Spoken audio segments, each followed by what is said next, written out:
So, by judging from the comments section of the last episode, it's apparent that that video struck a nerve, and that's great. That's awesome.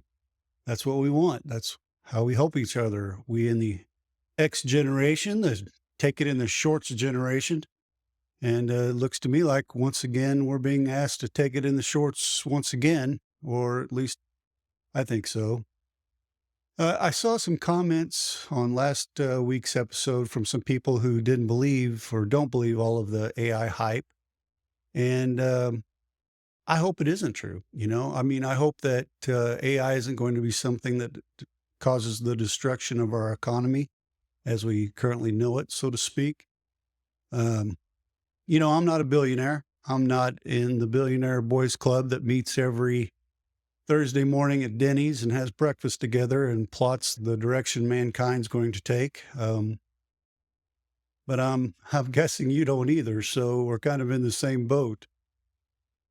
But for AI to be total hype, when you think about it, this would have to be a worldwide conspiracy because it's not just the United States that's in on this. It's China, Russia, Great Britain, Germany, France, you name it, all the developed countries. They're racing to achieve AI as fast as they can. But let's just say, for the sake of argument, that a lot of AI is overhyped. So what though? If AI is just, let's say, on at the very least, is going to bring us tools and things that will make your job and your day go a little bit easier. I mean, why not spend a few minutes learning how to use them? All of the software that you use in your job has a learning curve, right? I mean, if you think back to when you started your job, your current career, those first few days you start a new job, it seems like they're 15 hours long because it goes so slow. But, you learn over time and you learn the system. And pretty soon, the days go by fairly quickly. I mean, unless you just absolutely hate your job. And even if you've only been in your job, say 5 years, you've had to learn new systems, new software, I'm sure, at least once, maybe twice. So the systems have changed. They're changing constantly. So you always have to learn when you look at it. And that kind of reminds me, it's funny, our son, he works on nuclear based hospital equipment now. He's 29, the big 29 and holding.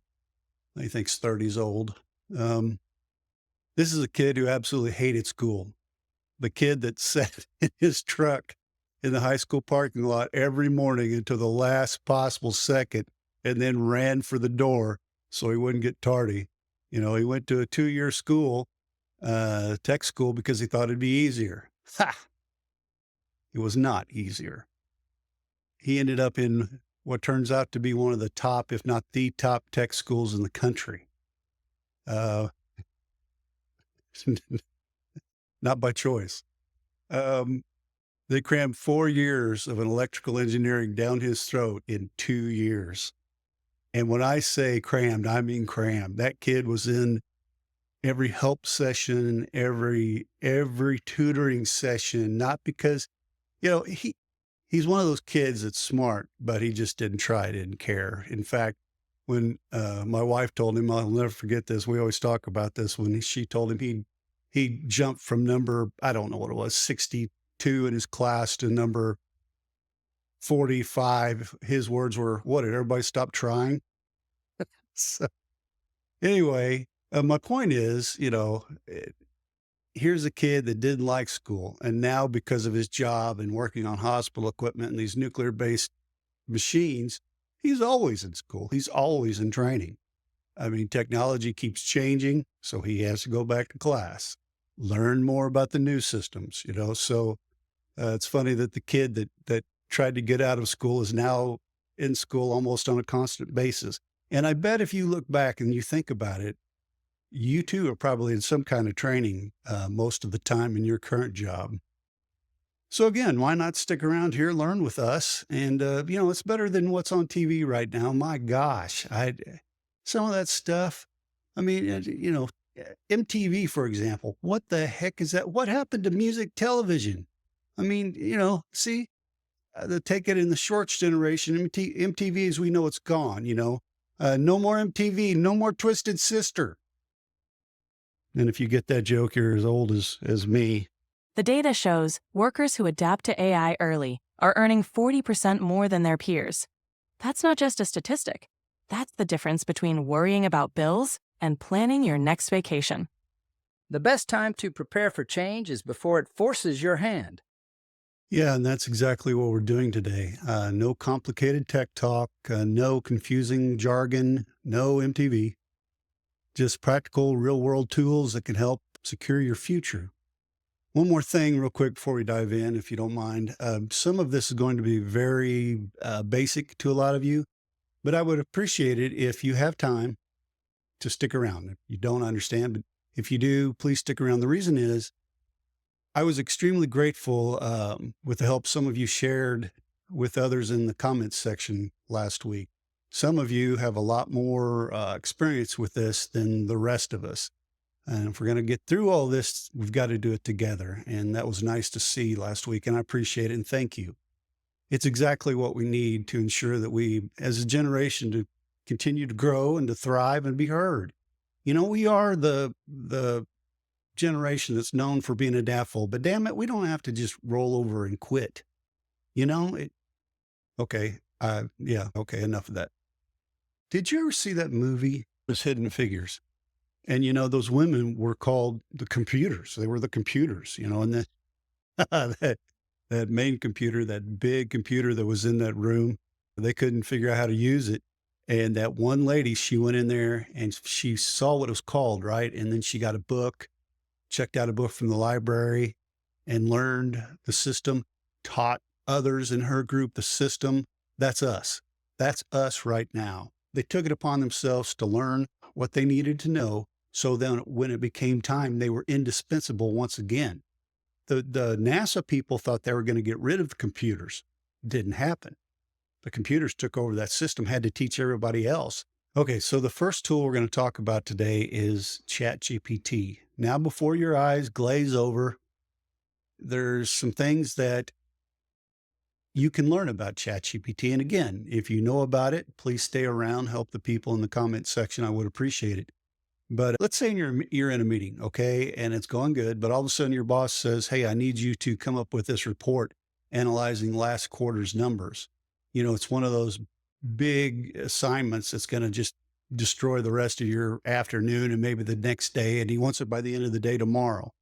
Okay, watch this. I'm going to type into ChatGPT, write me a report about quarter number 4. Now, let me address 2 important things. First, about company data. While free tools like ChatGPT shouldn't be used with sensitive company information, many businesses are setting up their own private AI systems that can securely access their own internal data, which means whatever you're accessing is only available to you as an employee of that company, and all the other employees of the company are those that are authorized to see the report. It's not available for people on the outside. The company's AI system is probably not connected with the outside internet. That's all internal. And that's being set up now by companies. Okay, and second, quick note about costs. While ChatGPT is a free version that does everything I'm showing you today, they also offer a paid version with more features. But here's why that's good news. The free version is pushing other companies to do the same thing, like Microsoft, Google, and others to offer similar tools at no cost. They're all competing for users like us. And some of the companies that are rolling out their own internet are Goldman Sachs, JP Morgan Chase, we mentioned them last week, Walmart, Morgan Stanley. They've all got their own custom AI and custom AI assistants even now. So Broadcom even is using AI to help their employees with everything from summarizing documents to writing code. And it's not just the giants. Smaller companies like TFAS, a financial advisory firm, are using private AI systems to handle their administrative work and compliance tasks. Yes, exactly. So if your company hasn't started looking into this yet, you know, here's your chance to get ahead of the curve. Be the person who brings it up in your next meeting. Show them how other businesses in your industry are already using this technology and their own private AI networks to transform their business, to make it more secure, while at the same time more productive. But here's the thing. You don't have to wait for your company to set up their own system. Let me show you what makes you invaluable. You already know the basics of what's called prompt engineering. Okay. Now, that all prompt engineering means is just the fancy way of saying talking to AI. Okay. So a minute ago, I said, give me an analysis, a report of quarter number 4, right? Okay. So that's what most people type. It's just give me an analysis of quarter number 4. All right. That's a prompt. You're prompting the AI to do something for you. That's called a prompt. But prompt engineering teaches you how to use better prompts. So this would be something like write a quarterly analysis report for Q4 that uses clear headings and bullet points, focuses on trends rather than just numbers, includes a section comparing results to industry standards, ends with specific actionable recommendations. In a second, you're going to see the difference as all this is spouted out by ChatGPT. And by the way, Mabel, I don't know if you know that, but Mabel, she is ChatGPT's voice mode. Okay, see the difference now between those two prompts and the output that you get? And when their company gets their own AI system, guess who they're going to come to for help learning how to prompt it properly? You. They're going to look to you as a pretty important person. That brings us to our second tool, Microsoft Excel with Copilot. Now, before you close the video again thinking you already know how to use Excel, this is different. Trust me, this is like Excel on AI steroids. The average office worker spends 6 hours per week just trying to make sense of spreadsheets. That's basically a full workday of staring at cells, wondering why your formulas aren't working. Instead of trying to remember complex formulas, and now you can just use plain English. You can just say something like, find all customers who spent more than $1,000 last quarter and show me their purchase history. And boom, done. There it is. No more formulas required. No YouTube tutorials needed, just straight English. Now for our third tool, Google's free Introduction to Generative AI training. Like many companies, Google offers free AI training, but here's what makes their course particularly valuable. They focus on what we were just talking about, prompt engineering. The training helps you get better results because you learn how to prompt. You learn how to say what you need to say to get the most complete answer. And upon completion, you receive a badge from Google that you can share on your professional profiles. Think of it like this. Knowing how to read a map is useful, but having a guide who's navigated similar terrain is invaluable. And while Google teaches you the technical basics, what we're doing here is different. We're looking at the bigger picture, how these changes affect your career, your future, and your life. Well, here's the truth, guys. You don't have to be a tech expert. You need to understand what's coming and how to adapt. Once again, how to adapt. The free training I'm talking about is part of the puzzle, and we'll put a link to the free training and to ChatGPT and everything down in the information below. But we're here to help you put all the pieces together. That's why I really enjoyed the comment section last week, and I hope that continues. All right, so now it is time for Ask Abe and Friends. Let's see what we have here. Okay, yes. Jessica from Nevada writes, I started learning about AI tools, but I'm worried I'm too late. Should I even bother? Jessica, when I became president, some said it was too late to save the Union. But remember, the best time to start was yesterday, the second best time is now. The transformation we're facing is just beginning, and you're far from too late. James from Ohio asks, do I need to tell my boss I'm using ChatGPT to help with my work? Well, does your boss tell you every time they use a calculator instead of counting on their fingers? These are tools, just like any other. But if you're worried, be the one to start the conversation about AI tools in your workplace. Leaders lead. Just remember to follow your company's AI usage policies, if they have them. And if they don't, maybe suggest creating some. That's the kind of initiative that gets noticed. And finally, Kiana from Arkansas writes, I tried ChatGPT, but the responses weren't perfect. Am I doing something wrong? Think of AI like a very eager intern, enthusiastic, but needs clear direction. The more specific your instructions, the better your results. And that's all the time we have for this episode of Laughing with Lincoln, where we make modern AI historically simple. Remember, every journey starts with a single step. And today we've given you 3 of them. Stick with us, and soon this will be as easy as drinking your morning coffee. I guarantee it. And again, remember, it's fun. This will be fun to do. Get on ChatGPT and just try it out. Type in your questions and things into ChatGPT, and you'll be amazed what it spits out, how quickly it does it, how complete it is, and it's fun to use. You'll enjoy using it. And please remember to help this channel out if you can by hitting that subscribe button down there if you haven't. And don't do it again, you'll unsubscribe, but always hit the like button, which is the thumbs up.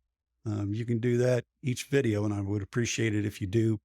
And also, if you have time again to comment in the comments section and help other people out, or just tell me I'm an idiot or whatever you want to do, please do that. And we're going to get through all this together. I guarantee that. All right, for Abraham Lincoln, Mark Twain, and Mabel, I'm Luke Laffin. We'll see you next week.